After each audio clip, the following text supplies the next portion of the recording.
What is literature? Why do we study literature? This is a long, hard question, and I'm going to try to make it simple. First of all, I'm sure that you've had this discussion before back in high school, maybe as far back as middle school. What is literature? A lot of your English teachers will try to tell you it's the greatest works of all mankind. It's the greatest greatest stories ever written, and things like Harry Potter are not literature. Well, hate to tell them, Harry Potter is literature. In fact, just the simple sentence in front of you is literature.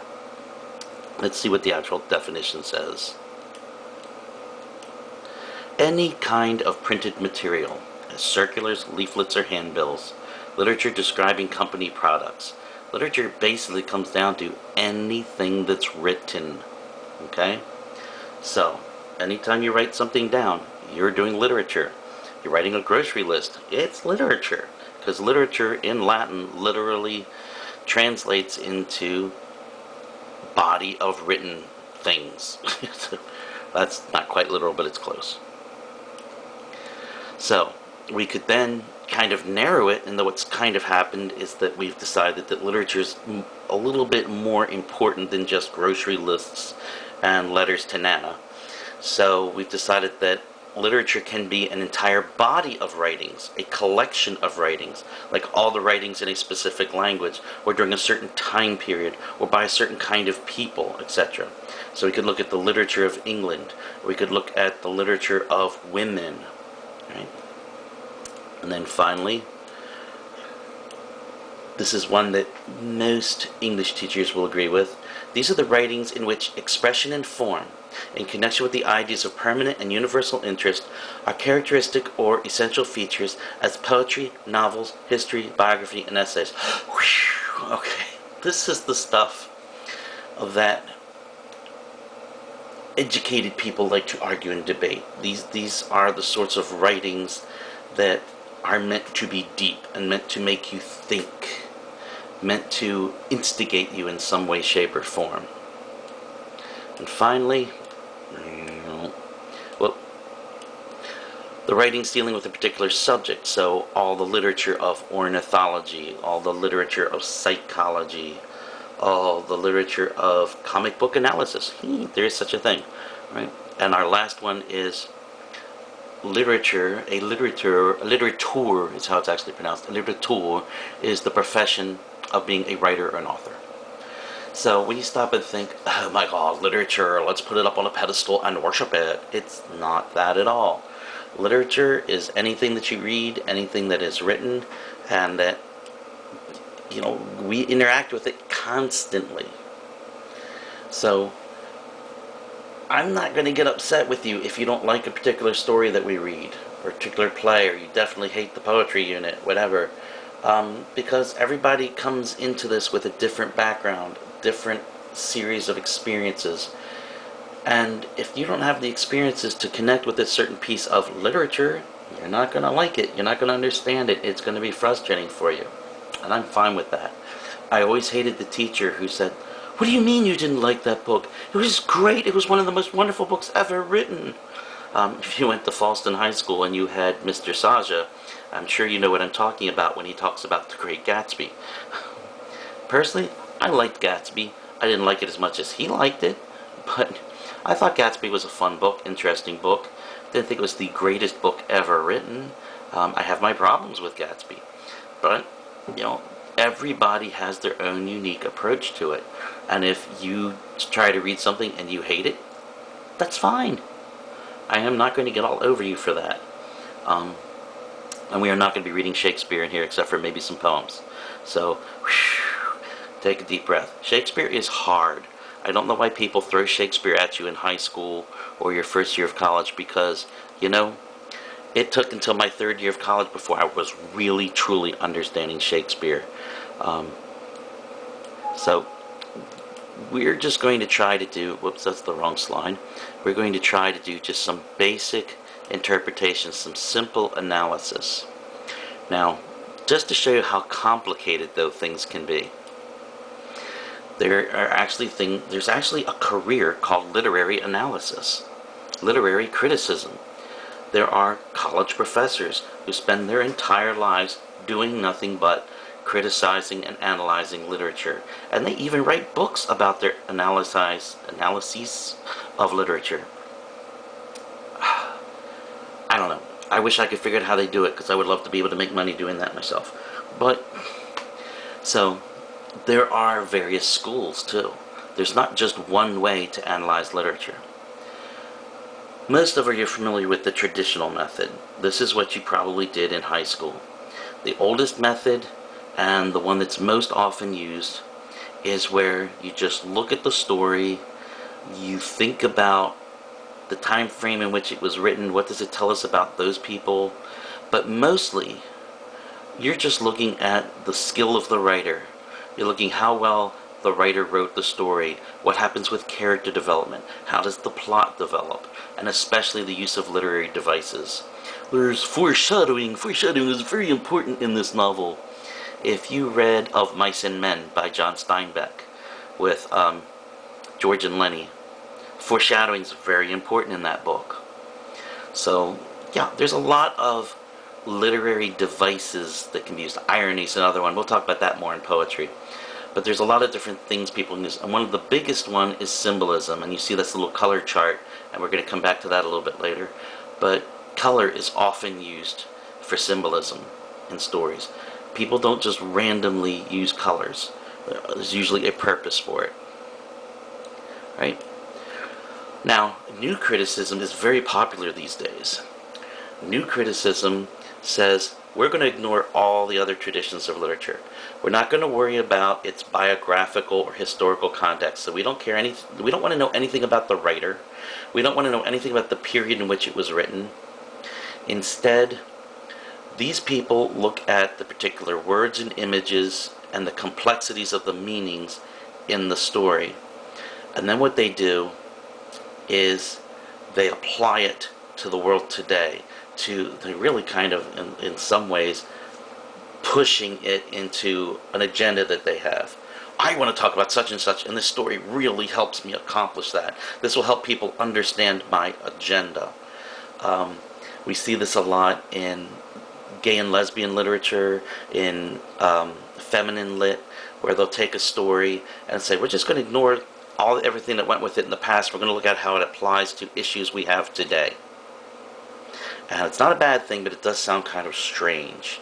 But it's just basically saying, okay, I have this wrench here, and this wrench in the past has always been used to turn a 3/4 inch nut. But I've also discovered that it works really well for digging holes when I'm planting seeds. Okay, it's not what it was invented for, but it works that way. Same thing happens here. Good example. The Itsy Bitsy Spider. Hopefully you've all heard this poem. They tell it to you back when you're a little kid. The itsy bitsy spider goes up the water spout. Down comes the rain and washes the spider out. Out comes the sun and dries up all the rain. So the itsy bitsy spider goes up the spout again. Simple little story about not giving up. Little rhyme, teach kids that story that just because things got a little tough, we shouldn't give up, right? Wrong. In new criticism, we can apply it to discuss the tenets of communism, to look at the way the world is set up today and the whole problems with the American dream and why we are all doomed to fail. In new criticism, the itsy bitsy spider is now a symbol of the American worker, members of the working class, and we struggle against the upper class, against the rich. And the middle class in America, the working class, carries this country with our hard work and our labor. We pay all the bills. Our taxes carry this country forward. Then we have the water spout. The water spout is the myth of equality and of the American dream, that if you work hard enough, you too can one day be rich and live a life of luxury. The spider continues to try to climb the water spout, to reach the top and have perfection and leisure and all the money he needs. But unfortunately, the water spout is set up actually to defeat the spider. The rain is the upper class, the rich people, the bourgeoisie. And it tries everything it can to keep the spider, keep the working class from achieving their level. And this is kind of Great Gatsby again. So The rain is the method that the rich use to keep the spider from making it up. They make all sorts of ways to make it look like you can reach the top, but then the rain washes the spider back and he has to start over again. Oh, look, there was a crash in the stock market and all your stocks are worthless again. We're so sorry. Then the sun comes out, and the sun is false hope. The false says, hey everybody, it's a beautiful day. Start over. There's always tomorrow. It's like Little Orphan Annie. Tomorrow, tomorrow, we'll make it tomorrow. Come on, you want to try. Boy, are we overthinking this or what? That's one of the big criticism of new criticism. Is often they think that it's forced. Metaphorical analysis is actually used a lot. And in fact, the first piece of literature we're going to read is a giant metaphor. What's a metaphor? It's just where we use a lot of symbols, where you can read the story for exactly what it is. It's a little weird when you read it that way. But then when you look at it as all the elements of the story actually are metaphors that have deeper meaning, ooh, it tells me a whole lot more than I thought it did. Then there's myth theory. Myth theory is really big in our culture right now. So what they call archetypes. Archetypes are themes and images that have been consistent as long as we've had written history, so that we've been able to record the deeds of human beings on this planet. And we see these recurring figures. There is the hero who represents the values of a culture, who rises up and defeats the enemies, protects their culture, and often falls trying to do that. The tragic hero falls and dies. There's a lot of psychological theory involved in this. In myth theory, you could talk about the ancient myths, like the Greek myths or the Norse myths. So you could be talking about the Odyssey and the works of Homer, or you could be looking at Thor and Odin and the Norse myths, or there's actually Hindu myths. There's all sorts of ancient myths out there, and Nasi the spider in Africa. But we also have modern myth going on right now. Anybody read comic books? Anybody love these Marvel movies? Anybody like Harry Potter? They're all modern myths where the underdog, the weak guy, rises up and takes down the big bad dude, and that in the end, being a good person is worth it. It saves the day and makes things better. Iron Man is a fantastic archetype for our times, because not only is he a great hero, but he uses technology to do it. Doesn't that sound like 21st century America? Then there's Freudian theory. This gets creepy. Have you ever studied psychology? Then you know something about Freudian theory. Freud was obsessed with sex. He had some other great ideas too, but sex was one of his big deals, and he really focused on it a lot. So much to the point that his partner, Jung, said, I've had enough with you, dude. You're creaking me out. And Jung went off to do his own thing. We'll see Jung in the next slide. If you ever want to discuss Freudian theory, you have to look at two things. One is this idea we have over here of the ego, the id, and the superego. Freud was convinced that our psyche, our inner selves, our minds are actually broken up into three parts. We have the id, which is our pleasure principle. It's unconscious, we're not really aware of it, but what drives us to do things. These are our urges and desires. These are our wants. Like my particular urges and desires are to overeat. Oh God, I love food. So my id is constantly saying, dude, eat it, it's good, it's tasty, you want that chocolate. Now, you have your ego, which is actually the other direction. The ego is where we're taking into our education, things that we have learned and developed as we've grown. And these are, he calls it pre-conscious, but it's very easily recalled and thought about.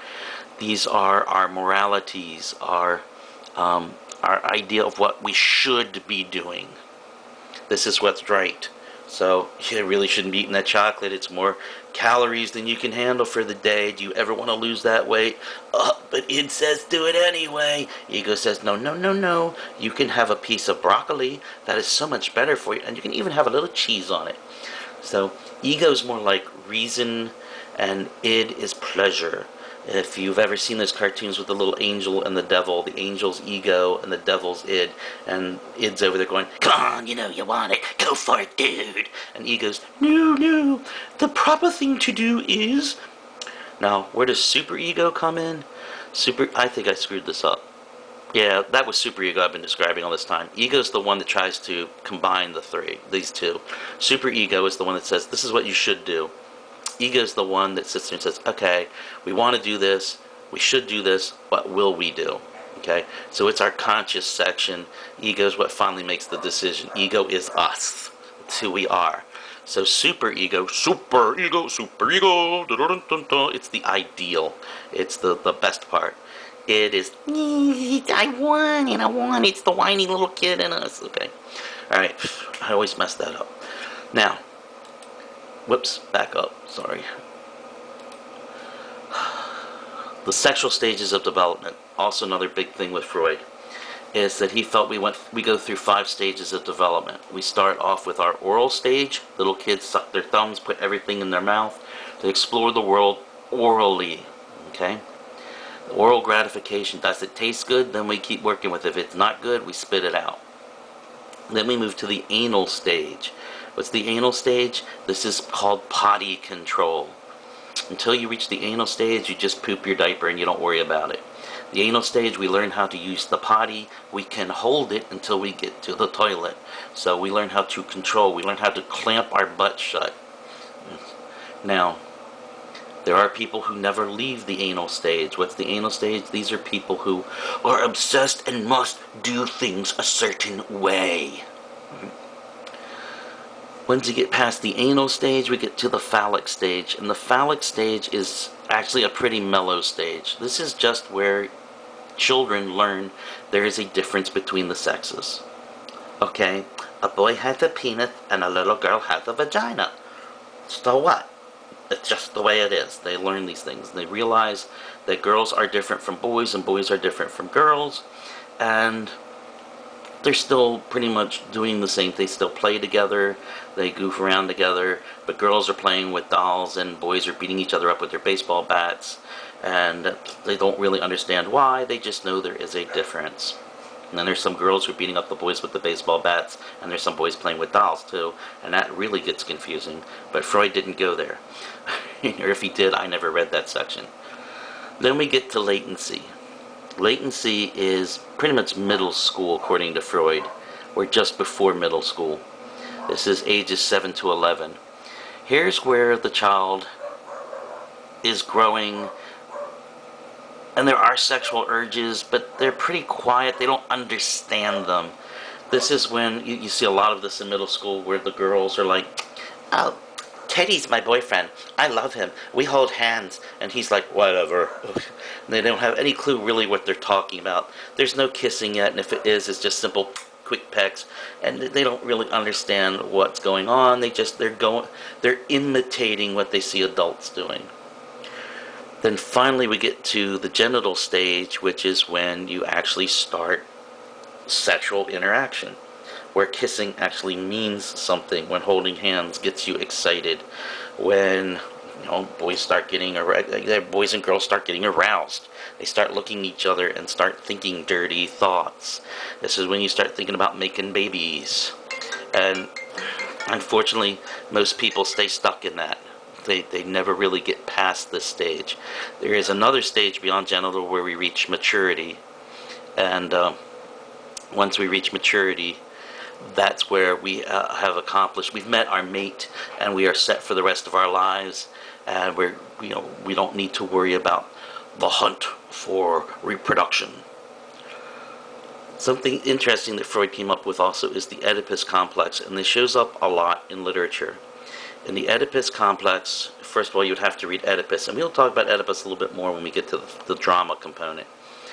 Oedipus was this dude who basically kills his father, marries his mother, and then he and his mom have children together, so his kids are also his brothers and sisters. When he realizes what he's done, because he didn't do this on purpose, when he realizes he's married his mother and killed his father, he freaks out, rips his eyeballs out, and goes and lives in the forest for the rest of his life in exile. Whew. Creepy stuff. Freud believed that all little boys want to grow up to marry their mommies, and all little girls want to grow up to marry their daddies. Not necessarily that all little boys want to grow up to kill their daddies, but this idea is they want to replace their father. They want to take over the father role. I want to someday be like my dad and do what my dad does. And I want to marry a woman who's like my mother, and vice versa with the girls. Okay? That sounds kind of innocent, but Freud took it a lot further. He got to the point where there's actual conflict involved. For example, he got into phallic symbols. Now, what is a phallic symbol? Anything long and thin represents the penis. A hot dog, a cigarette, a lightsaber. Ooh. So if you watch Star Wars, when Darth Vader and Luke Skywalker are battling it out with their lightsabers, guess what? You're watching a battle between penises. They're two men trying to say, I got the bigger than you have. I'm more manly than you are. And in this particular case, Darth Vader wins. He chops off Luke's penis, takes that lightsaber right off, cuts his hand off, his hand flies down the tube, and Luke is left without a manly expression of his penis. So Darth wins. Oh, Dark Father is... Star Wars is very Freudian. Okay. These are some crazy things that you'll encounter in stories, and you see them in movies as well as the stories. Okay. Jung, who was Freud's partner, said, Freud, you're just a little bit too freaky-deaky for me, into too much sex. I think things are a lot more innocent in the universe. So Jung, he's kind of like, oh my god, like almost kind of like hippie in that, wow, there's like a balance to the universe, okay. So he kind of thought about our psyches, our personal being, are actually built upon archetypes, these universal symbols. So our collective unconscious, all human beings seem to share these concepts and his theories. So through our imaginations, we develop these things. The anima is the feminine side of the man. The animus is the masculine side of the female. So we both have our masculine and our female side, and we express them differently. Jung actually did a lot more research into homosexuals than I think Freud did. So he actually looked at this concept that we can be a little bit of both, and that sometimes we give more to one than the other. We all have the shadow, the devil within. We all have this part of ourselves that wants to be bad. We want to do naughty, naughty things. I want that so badly, I'll do anything for it. And how much do we give into the shadow helps develop who we are as a person. Our persona is the role that we do in public, when you're around other people. This is how you behave when you're at school, when you're at work, when you're at the grocery store, or whatever. And it is usually very different than the person you are when you're alone. And, of course, yourself is the unity of all these different parts. And sometimes we see this being explored in literature. This is one of my favorites, the historical way. We look at the time frame in which a story was written, and what we find out here is that, of course, the time frame has influenced the writer because it's what the writer knows. That's the time the writer's living in. So the history of the time, the attitudes of the time are going to come out in that writing. So one of the best ways to study history is to read the literature of that period. So if you want to know more about the Jazz Age, the 1920s, also known as the Roaring Twenties, The Great Gatsby is a great book to read. It really does give you a lot of the ideas and concepts of what was going on in the 1920s. If you want to watch a movie that'll help you get a little bit of a feel for the 1920s, then you watch The Untouchables, which talks about a lot of the gangster problems of that time frame. Biographical also is a great way that I consider to look into what influences a story. Because again, a writer can only write what a writer knows. So that writer's life experiences are going to come out in these stories. So, for instance, we look at Ernest Hemingway. Ernest Hemingway was in World War I. When he was in World War I, he got shot in his manly parts. And it was damaged. Now, he could still function, but he always felt like less of a man because of it. And so he spent the rest of his life hunting big game and doing big sports and things, trying to prove just how macho and tough he was. And he eventually wound up committing suicide because he never felt like he could fulfill himself. So we see a lot of that struggle coming out in his literature. Sociological, we're looking at a particular aspect of a society, a particular aspect of a time frame. Again, 1920s, there was the Harlem Renaissance. And during the Harlem Renaissance, African Americans pretty much occupied Harlem. And there was a lot of writers and artists and musicians that lived there. And jazz broke out in the Harlem Renaissance. A lot of great poets and writers. Langston Hughes, for instance, was one of the great poets of that time frame. So understanding the oppression that African Americans were living in helps you to understand more about that kind of literature. Political, also, there's a lot of works that are written on a very political topic. They're trying to express political attitudes or attack political situations. More likely they're attacking. Common Sense, Thomas Paine, was trying to tell the people of the colonies and Great Britain, for that concerned, that, hey, people have rights and we need to address that. And if Britain's not willing to give them to us, then we should break free and create our own way. And listen to this George Washington and John Adams and Thomas Jefferson. If you guys are going to sit down and start writing these documents, make sure that you think about this, that you're not just worried about how government will run, but the fact is we have to protect the rights of people. Modest Proposal by Jonathan Swift. If any of you've read this, now you want to talk freaky deaky. The Irish were starving. They'd had a big potato famine, and they were dying, and they were controlled by Great Britain. And Great Britain had a lot of laws that oppressed the Irish and kept them from being able to really make a living doing anything other than selling potatoes. So what did they do? Well, prostitution became big, as did thievery. The men were actually breaking into other people's houses and stealing things. They were stealing food, stealing anything they could get to try to survive. This became a big problem, and Parliament was sitting around going, how shall we solve this? Well, the jails are overflowing. I have a modest proposal. Maybe we should start executing people for stealing anything, even a loaf of bread. Oh, yes. No, that's not a good solution. What the heck's wrong with you? Swift looked at this and said, these people are a bunch of idiots here in Parliament. And so he said, I've got a modest proposal for you.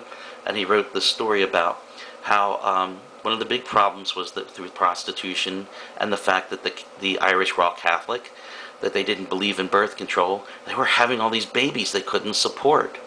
So he had an idea. Why don't we just go and harvest those babies? And then we can sell them like we sell pig and pork, and we sell cows and beef, and we can sell them for food. And then this gives the Irish a new market to replace the potatoes. And we could charge outrageous money for that, and that means putting taxes back here to Britain. This is a wonderful idea. Shouldn't we do this? And of course, everyone in Parliament was horrified. He says, but it's logical, isn't it? If you really sit down and think about it scientifically, it's a perfectly good solution. But morally, it's horrible. And guess what? That's what you people have been doing all this time. Now, get off your asses and figure out a good solution to this problem. Victor Hugo's Les Miserables was all about the problems of the French Revolution, which overthrew the royalty, which had basically driven the entire country into poverty, and yet the new governments that were replacing it weren't any better. That life was not getting any better. In fact, in many cases, was getting worse in France. There's Marxist theory, where we look at the tenets of communism. Now, not communism, or socialism actually is the better term.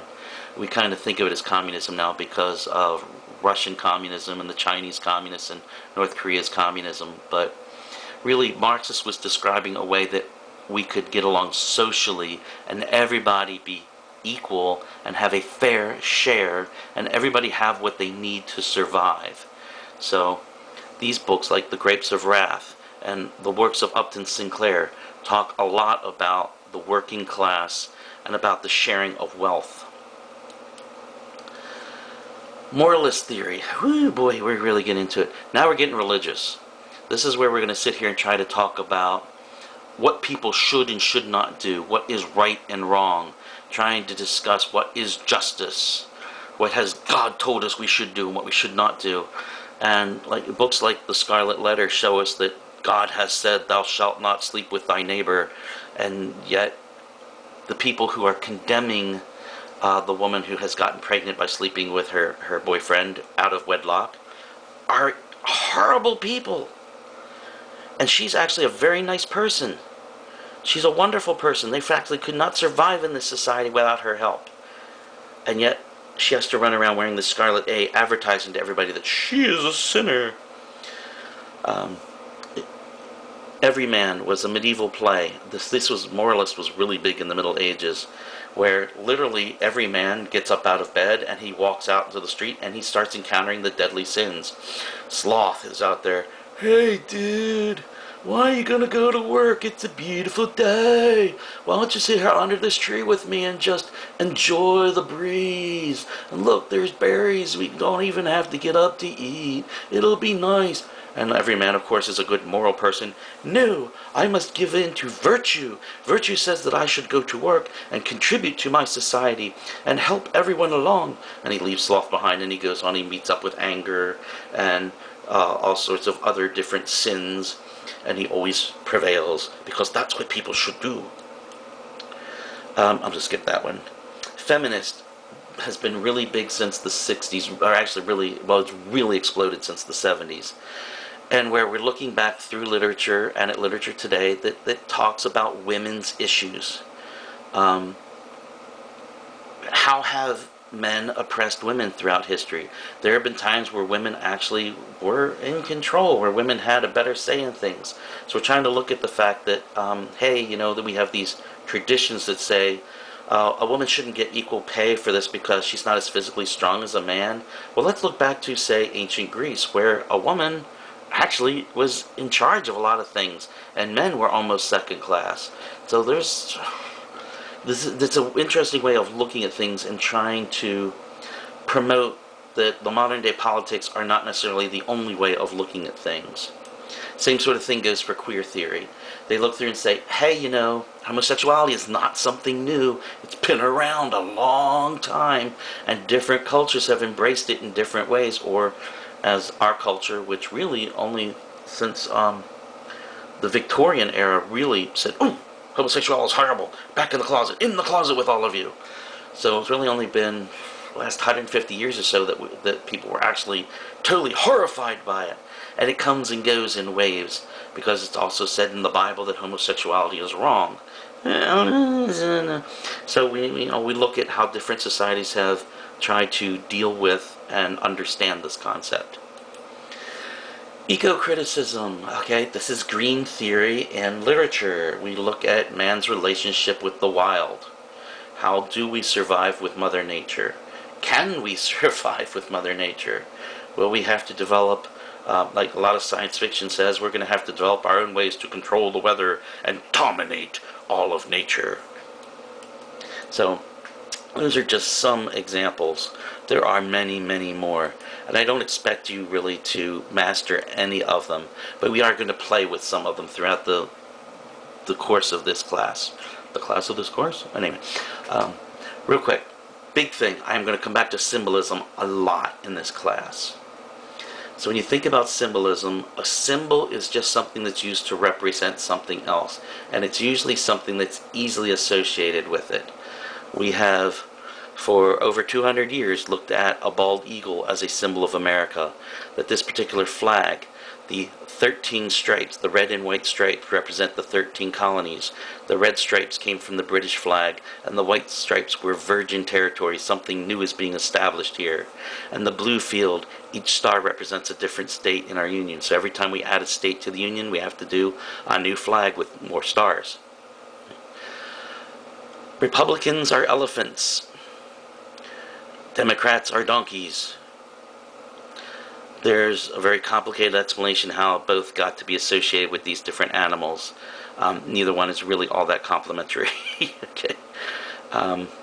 But nowadays, if an artist wants to express one party, there you go, I couldn't think of that word, one party over the other, they will use a donkey to represent Democrats, elephants to represent Republicans. And sometimes we use buildings and things, specific items, to represent something. Like, for instance, political cartoonists cannot draw the current president. So instead what he does is he will draw the White House. And he'll have the White House talking to us. Now we know buildings can't talk. So who's actually talking? The president. Because we connect the president with the White House. Whew. Symbolism. We're going to go into color symbolism a lot in a later unit. Symbolism for colors. Now this is primarily European views of color. If you go to the Orient, to Africa, to Middle Asia like India and Russia, you're going to find different attitudes. South America, you're going to find different descriptions of what colors can mean. It's okay. It's in a story, as long as the symbol is consistent. That's what's important here. Oh, y'all got a good laugh out of that, didn't you? Okay. This is why I hate this. I want to get back on campus where I have cameras that are fixed in place. Okay. So, color symbolism in European.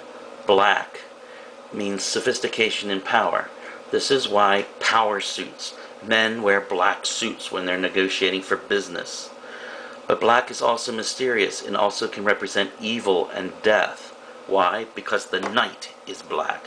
The night is dark. And the night is scary. And is this thing still recording? Yes, and it's upside down. I'm so sorry. Jeez, oh Wiz, you're really getting a laugh out of this. Okay. Thought something went wrong. Now, think about it. In days before we had electric lights, you walked outside, there is no light out there. You ever go out in the country somewhere, go out like way up near the Pennsylvania border, where you don't have all these street lights and house lights and business lights, and it's pretty much just you and your flashlight. Turn that flashlight off. Boom. You can't see your hand in front of your face. It is so dark, and that's dangerous. You try walking around in that, you're liable to trip and break your neck, fall in a ditch, get attacked by a night animal. So this is how black got associated with death and evil. Now gray is a paler version of black. Gray can be associated with death, but it's more like approaching death. Gray is getting old. Like if you looked at me right now, my hair is very gray and white. As we get older, we get grayer in a color. But gray is also stability and security, because as you get older, you've got money, you've got your house, you've got your car, you're a lot more stable, you know more, you have more control over things. Purple is a mystery color. It's the color of royalty. Why? It represents magic. Why? It's because the dye for making purple had to come from the Far East, had to come from China and India. And that made it expensive, because if you were bringing it across land, that was a long journey across some dangerous terrain and across the Himalayan mountains, which are very tall and dangerous and cold. So that dye was expensive, and the only people who could afford it were the royalty, the extremely rich. So it got to be associated with royalty, people who could live in luxury, people. Why wisdom? Because the rich were usually very well educated. And magic, well, because again, if you could afford it, you were pretty well off and pretty well educated, and that's where our scientists came from, and looked like they were doing magic. Yellow. Yellow is associated with the sun, thus joy and cheerfulness and friendliness, and warmth. But it's also associated with caution and cowardice. You yellow belly. Yes, yellow as a chicken. Yellow, you got a yellow streak down your back. Yeah. I'm not sure why yellow got associated with being afraid, but it is. White is pure, just like the fresh fallen snow. It's beautiful and clean. It brings hope. It's considered to be good. It is the opposite of black. It is purity, cleanliness, simplicity, naivety. It's childlike, more associated with babies and very, very young. Pink gets associated with girls, but also just with young children, more in the ages of, say, 7 to 14. Okay, this would be that group that Freud's describing that haven't really discovered sexuality yet. They know there's a difference between boy and girls, and they look at what grown-ups are doing and know that there's something supposed to happen there, but they just don't know what.